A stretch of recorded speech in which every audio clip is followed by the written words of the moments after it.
ধীরে ধীরে নিজের সেরা ফর্ম ফিরে পাচ্ছেন নেইমার। অ্যাথলেটিকো মাদ্রিদের বিপক্ষে আজ পুরো 90 মিনিট খেলেছে সে।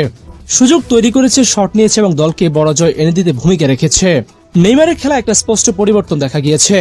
টেকনিক্যাল দিক থেকে সে অনেক উন্নত হয়েছে, তবে শারীরিকভাবে তার আরও একটু উন্নতি দরকার। এই ছবিটি লক্ষ্য করুন। নেইমার আজ শুধু একজন স্ট্রাইকার হিসেবেই খেলেননি, তিনি পুরো মাঠে দাপিয়ে বেরিয়েছেন। নেইমার যখন বলেছেন তিনি বিশ্বকাপে যাবেন, তখন নেইমারকে আটকে রাখার সাধ্য কার? কদিন আগেই কার্লো আনচেলত্তি বলেছেন নেইমার যদি ধারাবাহিকতা ধরে রাখতে পারে তাহলে বিশ্বকাপে তার জায়গা প্রায় নিশ্চিত। ব্রাজিলের সাবেক legend Romario, Roberto Carlos, Ronaldinho ছাড়াও ব্রাজিলের বর্তমান দলের গুরুত্বপূর্ণ সদস্য ভিনি, রাফিনহা সবার চাওয়া একটাই, নেইমার যেন বিশ্বকাপ দলে সুযোগ পায়। অবশেষে ব্রাজিলিয়ান ফুটবলের গলিতে গলিতে যে প্রশ্নটা ঘুরছিল সেটার উত্তর মিলল। আর উত্তরটা দিলেন স্বয়ং সেই মানুষটা যার হাতে এখন সেলেসাওদের বিশ্বকাপ ভাগ্যের চাবিকাঠি, কার্লো আনচেলত্তি। আনচেলত্তি সাম্প্রতিক এক সাক্ষাৎকারে যে কথা বলেছেন তা নেইমার ভক্তদের মনে নতুন করে আশার আলো জ্বালিয়েছে। কারণ কার্লো নিশ্চিত করলেন নেইমার বিশ্বকাপ দলে জায়গা নেওয়ার জন্য যে পথে হাঁটছেন সেটা একেবারেই সঠিক পথ। এখন শুধু দরকার নিজের ছন্দটা আরেকটু চকচকে করা, ফিটনেসের গ্রাফটা আরেকটু উপরে তোলা। আনচেলত্তির গলায় দৃঢ়তা, ও আবার পুরনো নেইমার হয়ে ফিরতে পারবে। আমি এই কথাটা বারবার বলেছি, আর আজ আমি আবার বলছি, আমি শুধু তাদেরকেই ডাকবো যারা শরীরের 100% প্রস্তুতি নিয়ে মাঠে নামবে।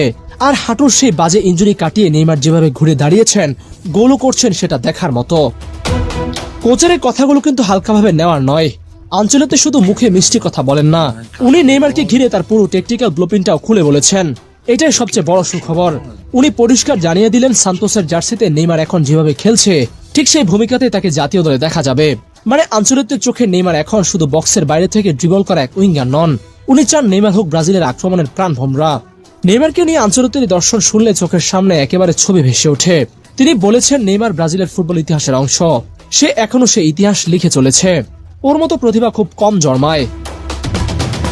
আনচেলত্তি জানান সিবিএফ এবং তিনি নিজে এখন নেইমারের প্রতিটা মুভমেন্ট খুঁটিয়ে দেখছেন। হাতের সময় আছে আর মাত্র 2 মাস। এই 2 মাসে নেইমারকে প্রমাণ করতে হবে সে বিশ্বকাপের আগুনে ঝাঁপ দেওয়ার জন্য প্রস্তুত। আর সবচেয়ে জমজমাট অংশটা হচ্ছে শেষের দিকে, যখন সাংবাদিক জানতে চাইলেন ঠিক কোথায় খেলাবেন নেইমারকে। আনচেলত্তির উত্তরটা শুনলে তাজা বাতাস ফুসফুসে ঢোকার মতো অনুভূতি হবে। উনি বললেন, আমি ওকে মাঠের একদম মাঝখানে দেখতে চাই, প্রতিপক্ষের গোলপোস্টের একদম নাগালের মধ্যে, আক্রমণ ভাগের একেবারে উপরের দিকে, যেভাবে ও সান্তোসে খেলছে। এই বাক্যটুকুই আসলে ভক্তদের জন্য বিশাল সুখবর।